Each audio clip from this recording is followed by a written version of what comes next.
the year for East. শিয়ালদায় অস্ত্র উদ্ধারে মুঙ্গের যোগ, বিহারে হানা দিয়ে উদ্ধার হলো বিপুল পরিমাণে অস্ত্র। বিস্তারিত বলবে আমাদের প্রতিনিধি পার্থপ্রতিম ঘোষ। পার্থপ্রতিম, দেখো, তুমি দেখেছো যে কয়েকদিন আগে শিয়ালদার বৈঠকখানা রোডে অস্ত্র উদ্ধারের ঘটনা ঘটে এবং এসটিএফ অস্ত্র উদ্ধার করে, সেক্ষেত্রে একজনের গ্রেপ্তার করে এবং তখনই কিন্তু মুঙ্গের যোগ সামনে আসে। তাকে জিজ্ঞাসাবাদ করা পরবর্তীকালে এসটিএফ সূত্রে আমরা জানতে পারছি তার কাছ থেকে যে তথ্য, বেশ কিছু তথ্য পায়, সেই তথ্যের উপর ভিত্তি করে বিহার এসটিএফকে সঙ্গে নিয়ে বিহারের মুঙ্গের জেলার তারাপুর থানার অন্তর্গত একটি জায়গায়, সেই জায়গায় গতকাল রাত্রেবেলা হানা দেয় হচ্ছে কলকাতা এসটিএফ এবং বিহার এসটিএফ তারা। এবং এই যৌথভাবে যখনই হানা হয়, সেই হানাতে একটি বাড়িতে যখন যায়, সেই বাড়িতে দেখতে পায় যে খাবারের যে থালা, সেই থালা তৈরি ফ্যাক্টরি, কিন্তু সেই ফ্যাক্টরির আড়ালে রমরমিয়ে বানানো হচ্ছিল অস্ত্র এবং এই অস্ত্র কারখানা হদিশ তারা পায়। সেখানে দেখতে পায় বাড়ির নিচে আন্ডারগ্রাউন্ডের মধ্যে এই অস্ত্র কারখানা রয়েছে এবং সেখানে সেমি ফিনিশ 7mm পিস্তল থেকে শুরু করে বিভিন্ন পিস্তলের অংশ, এছাড়া লেদ মেশিন থেকে শুরু করে বিভিন্ন আনুষঙ্গিক যা যা অস্ত্র তৈরি করতে লাগে সেই সবটা কিন্তু বাজেয়াপ্ত করেছে পুলিশ। এবং এক্ষেত্রে দুজনকে গ্রেপ্তার করা হয়েছে। একদিকে যেমন বাড়ির মালিক ঠিক একজন রয়েছেন এবং তাকে যেমন গ্রেপ্তার করা হয়েছে মোহাম্মদ মোনাজির হোসেন এবং তার ভাইরা ভাই মোহাম্মদ নাসিম, যিনি হচ্ছেন ভাড়া নিয়েছিল তার এই অস্ত্র কারখানার মালিক। এই দুজনকে গ্রেপ্তার করা হয়েছে এবং এসটিএফ সূত্রে যেমনটা জানতে পারছি, বাড়ির নিচে একেবারে আন্ডারগ্রাউন্ডের মধ্যে এই সিক্রেট চেম্বার বানিয়ে এই অস্ত্র কারখানা হচ্ছিল, যেটা হচ্ছে খাবারের থালা তৈরির আড়ালে। এবং সেক্ষেত্রে এই যে অস্ত্র বানানো হতো, সেই অস্ত্রই কিন্তু এ রাজ্য বা কলকাতা বিভিন্ন জায়গায় আসতো বলে জানতে পেরেছিলেন এসটিএফ এর গোয়েন্দারা। এবং তার সেই ইনপুটের উপর ভিত্তি করেই এই রেড, এবং সেই রেডে কিন্তু এই গ্রেপ্তার এবং এই অস্ত্র কারখানার হদিশ। সৌমেন, ধন্যবাদ পার্থপ্রতিম। ভাটপাড়া পুরসভায় টেন্ডার দুর্নীতির অভিযোগে অর্জুন সিংকে তলব সিআইডির। অর্জুন সিং ইতিমধ্যে জিজ্ঞাসাবাদের মুখোমুখি হওয়ার জন্য ইতিমধ্যে বেরিয়ে পড়েছেন। আপনারা জানেন যে এর আগে 12 তারিখ ভোটের আগের দিন অর্জুন সিংকে তলব করা হয়েছিল। তাকে চ্যালেঞ্জ করে হাইকোর্টে দ্বারস্থ হয়েছিলেন অর্জুন সিং, কিন্তু আদালত তাকে বলে হাজিরা দিতেই হবে। আজ তাকে হাজিরার জন্য নির্দেশ দেওয়া হয়।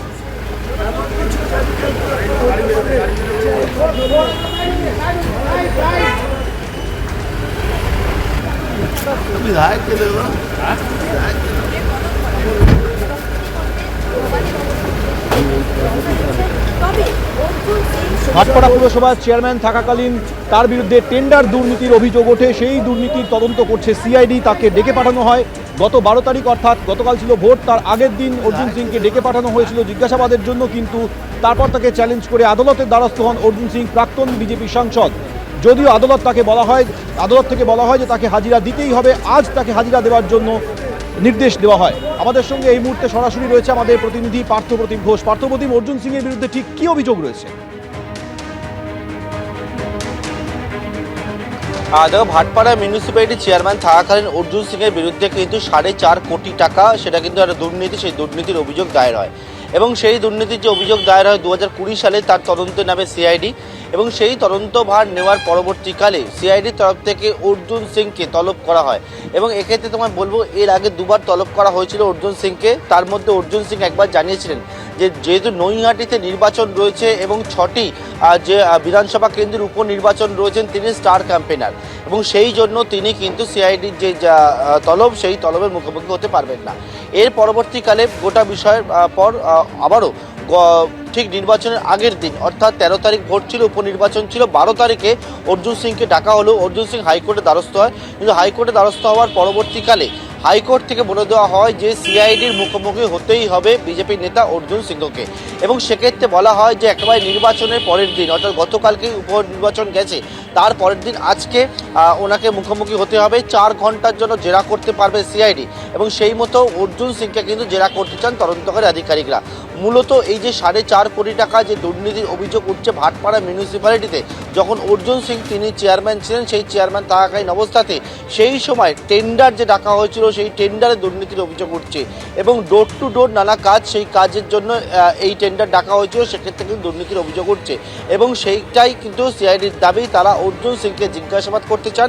জিজ্ঞাসাবাদ করে এই যে 4.5 কোটি টাকা যে 9-6 অভিযোগ উঠছে, সেইটা কিভাবে খরচ হয়েছিল না হয়েছিল, সেই সেই বিষয়ে জানতে চান এবং সেই জন্যই কিন্তু অর্জুন সিংকে তলব করা হয়েছে। আজকে কিছুক্ষণ পর 11:30টার মধ্যে অর্জুন সিংকে আসতে বলা হয়েছে ভবানী ভবনে। তিনি ইতিমধ্যে জানতে পারছি বাড়ি থেকে বেরিয়ে গেছেন, আর কিছুক্ষণ পর ভবানী ভবনে এসে পৌঁছাবেন এবং ভবানী ভবনে যারা আধিকারিকরা রয়েছেন ইওডব্লিউর অর্থাৎ ইকোনমিক অফিস উইংয়ের যারা আধিকারিকরা রয়েছেন তারাও কিন্তু অর্জুন সিংয়ের জন্য বেশ কিছু যে প্রশ্ন সেই প্রশ্ন ইতিমধ্যে তৈরি করে রেখেছেন। পার্থপ্রতিম, তুমি আমাদের সঙ্গে থাকো। আপনাদের যে ছবি দেখাচ্ছি, কিছুক্ষণ আগেই অর্জুন সিং সিআইডির জিজ্ঞাসাবাদের মুখোমুখি হওয়ার জন্য বাড়ি থেকে বেরিয়ে গিয়েছেন ভবানী ভবনে। আর কিছুক্ষণের মধ্যে তিনি পৌঁছে যাবেন ভাটপাড়া পুরসভায়। যখন তিনি চেয়ারম্যান ছিলেন, সেই চেয়ারম্যান থাকাকালীন টেন্ডার দুর্নীতি হয়েছিল, সেই অভিযোগে মামলা দায়ের হয়। সেই মামলার তদন্ত করছে সিআইডি। আজ তাকে সিআইডি মুখোমুখি হতে হচ্ছে। ইতিমধ্যে সিআইডি এর আগে তাকে ডেকে পাঠিয়েছিল ভোটের দিন, অর্থাৎ 13ই নভেম্বর যে 6টি বিধানসভা কেন্দ্রে উপনির্বাচন ছিল তার আগের দিন তাকে ডেকে পাঠানো হয়েছিল, কিন্তু আদালতের দ্বারস্থ হন প্রাক্তন সাংসদ অর্জুন সিং। এরপর আদালত তাকে বলে হাজিরা তাকে দিতেই হবে, কিন্তু 4 ঘন্টার বেশি তাকে জিজ্ঞাসাবাদ করা যাবে না। আজ মুখোমুখি হওয়ার জন্য নির্দেশ দেয় আদালত এবং সেই নির্দেশ মেনে সিআইডির মুখোমুখি হওয়ার জন্য বাড়ি থেকে বেরিয়ে গিয়েছেন অর্জুন সিং।